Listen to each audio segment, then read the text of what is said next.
अगर मैं आपसे कहूं कि इंडिया बहुत जल्द 28 स्टेट से 50 स्टेट्स का होने वाला है तो क्या आप मेरी बात पर विश्वास करेंगे? शायद नहीं। लेकिन अगर यही बात सरकार खुद कहे तो आप इस बात पर विश्वास कर लेंगे। बुंदेलखंड, पूर्वांचल, मध्य प्रदेश, कच्छ, हरित प्रदेश, विदर्भ, सौराष्ट्र, मेवाड़ एक्चुअली कुछ ऐसी जगह हैं जो अपने लिए एक नई स्टेट की मांग कर रही है। क्या भारत में एक नई स्टेट का निर्माण करना बहुत ईजी है? और आखिर क्या कमी है आज के भारत में कि ये स्टेट दिन ब दिन एक नई स्टेट की मांग करती जा रही है? क्या होगा अगर इनकी डिमांड्स को स्वीकार कर लिया जाए?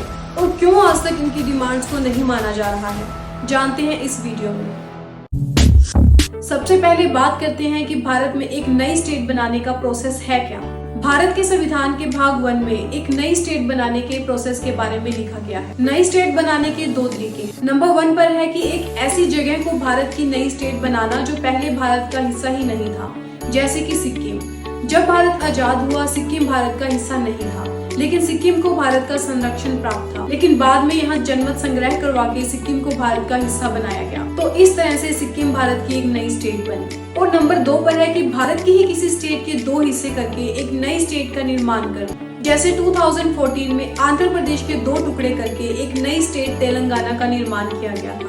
नई स्टेट बनाने के प्रोसेस को हम 3 इम्पोर्टेंट स्टेप से समझ सकते हैं। नंबर 1 है राज्य विधानमंडल, नंबर 2 है राष्ट्रपति और नंबर 3 पर है संसद। सबसे पहले जिस स्टेट को 2 टुकड़ों में बांटने की बात हो रही है, उस स्टेट के विधानमंडल से उनका डिसीजन जाना जाता है और ये डिसीजन एक लिमिटेड टाइम पीरियड के अंदर ही जाना जाता है। इसके बाद उनके डिसीजन की कॉपी राष्ट्रपति के पास जाती है। राष्ट्रपति की सिफारिश इसमें कंपलसरी है क्योंकि ये भारत की यूनिटी का मामला है, इसलिए राष्ट्रपति की सिफारिश अनिवार्य रखी गई है। इसके बाद ये बिल संसद के पास जाता है। ये एक ऑर्डिनरी बिल है, इसलिए संसद के दोनों सदनों में से किसी भी सदन में पेश किया जा सकता है और इसे साधारण बहुमत यानी ऑर्डिनरी मेजोरिटी से पास किया जाता है।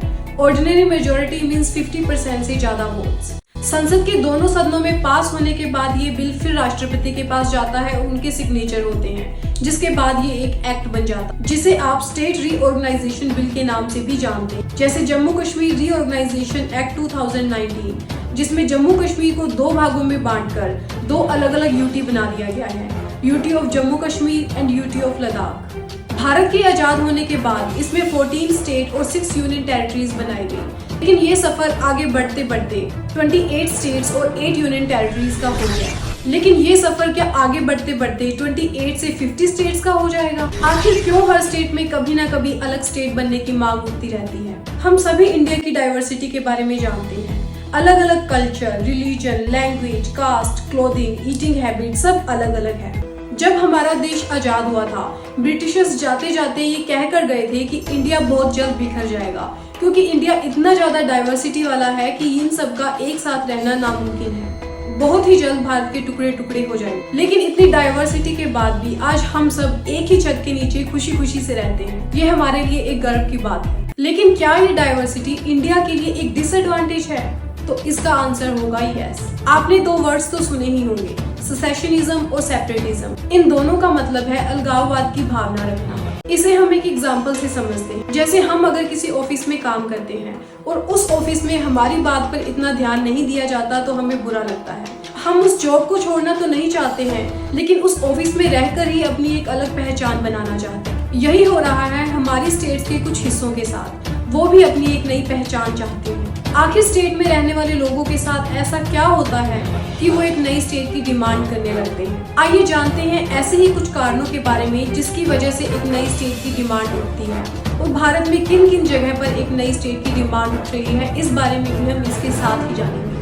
इसके लिए नंबर 1 पर है रीजनल इनइक्वालिटी। कुछ स्टेट्स इतनी बड़ी और पॉपुलेटेड होती हैं कि उसके हर हिस्से पर डेवलपमेंट पहुंचाना मुश्किल होता है, जिसकी वजह से डेवलपमेंट का फोकस सिर्फ एक हिस्से पर ही रह जाता है, जिस वजह से वो दूसरा हिस्सा एक नई स्टेट की डिमांड करता है। जैसे भारत में उड़ीसा को देखा जाए तो उसके कोस्टल एरिया की ही डेवलपमेंट हुई है, बाकी एरिया अभी तक डेवलप ही नहीं हो पाया है। ऐसे में वहाँ भी एक नई स्टेट की डिमांड उठ रही है, जो है कोशाला।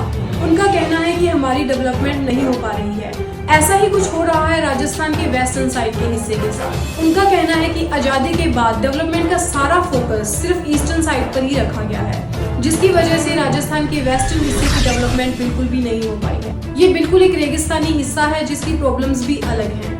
इसलिए इन्हें एक नई स्टेट चाहिए जिसकी वजह से इनकी एक नई पहचान और इनकी डेवलपमेंट भी हो सके। ऐसी ही कंडीशन है गुजरात के कच्छ की, जिनका कहना है कि हमारी भी डेवलपमेंट नहीं हो पा रही है। ऐसा ही हो रहा है महाराष्ट्र के विदर्भा के साथ। उनका कहना है कि हमारी गवर्नमेंट में रिप्रेजेंटेशन बिल्कुल भी नहीं है। यही कारण है कि उनका सोशल इकोनॉमिक डेवलपमेंट नहीं हो पा रहा है। इसके साथ साथ महाराष्ट्र के मराठवाड़ा, तेलंगाना के रायलसीमा और बंगाल के नॉर्थ बंगाल की भी यही कंडीशन है जो अपने लिए एक नई स्टेट की डिमांड कर रही है। नंबर 2 रीजन है आइडेंटिटी क्राइसिस। कुछ स्टेट्स में कल्चरल डिफरेंस इतने ज्यादा हैं कि किसी जनजाति की हिस्सेदारी बहुत कम होती है, जिसकी वजह से उन पर बिल्कुल भी फोकस नहीं किया जाता है और वो जनजाति या वो हिस्सा अपने लिए एक नई स्टेट की डिमांड करता है। ऐसे ही प्रॉब्लम फेस कर रही हैं गुजरात के सौराष्ट्र में रहने वाले लोग। उनका कहना है कि उनका कल्चर और लैंग्वेज भी गुजरात से बिल्कुल अलग है, इसलिए वो अपने लिए एक नई पहचान सौराष्ट्र के रूप में चाहते हैं। ऐसी ही कंडीशन है जम्मू कश्मीर के जम्मू की। उनका कहना है कि उनका कल्चर और लैंग्वेज कश्मीर के लोगों से बिल्कुल अलग है। वो अपने आप को उन एक्टिविटीज से दूर रखते हैं, लेकिन फिर भी जम्मू की डेवलपमेंट नहीं हो पा रही है, इसलिए वो एक जम्मू को नई अलग स्टेट बनाना चाहते हैं। इसके साथ साथ मिथिला बिहार,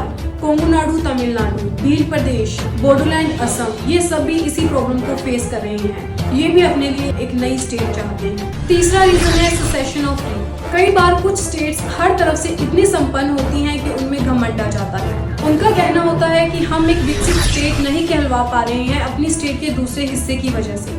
उनका सोचना है कि हमारा एरिया कम्प्लीटली डेवलप्ड है, इसलिए हम उस स्टेट के दूसरे हिस्से की बर्डन अपने सिर पर नहीं लेना चाहते, इसलिए करते हैं वो अपने लिए एक नई स्टेट की डिमांड, जिसका एग्जाम्पल होगा यूपी का हरित प्रदेश। 4th रीजन है capital close to home. Capital जो हमारे नजदीक हो और जहां आना जाना आसान हो, जैसे पूर्वांचल, बुंदेलखंड, अवध, पश्चिम प्रदेश, इन सब से लखनऊ बहुत दूर है। अपनी कोई भी प्रॉब्लम चाहे एडमिनिस्ट्रेटिव हो, इकोनॉमिक हो या पॉलिटिकल हो, लखनऊ तक ले जाना बहुत मुश्किल हो जाता है। अगर इन सब प्रॉब्लम्स को देखते हुए इनकी डिमांड्स को मान भी लिया जाए तो क्या भारत के लिए ये फायदेमंद होगा? भारत 2.0 बुक में छोटे स्टेट्स के कुछ फायदों के बारे में भी बताया गया है।